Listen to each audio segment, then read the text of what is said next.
আরে সিঙ্গারা দিন তো। আচ্ছা দিচ্ছি। এটা কি নোট? চলবে না, এই ছেঁড়া নোট চলবে না, যাও, এই ছেঁড়া নোট চলবে না। বলছি দিদি, আমাকে একটা সিঙ্গারা দিন তো।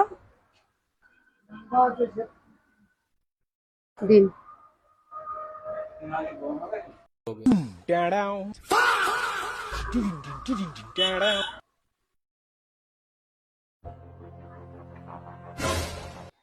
বলছি এটা না চলবে না, এটা টাকাটা ছেঁড়া আছে, চলবে না, এটা পাল্টে নিয়ে আসুন।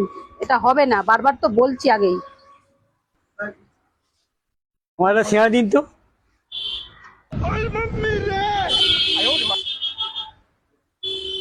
मतलब वो अलग ही लेवल का बंदा था। দিচ্ছি, আর তোর মজা দেখাচ্ছি, দাঁড়া। এই নিন সিঙ্গারা, এই নিন আপনার চেঞ্জ টাকাটা। এটা ছেড়ে টাকাটা আমি নেবো না।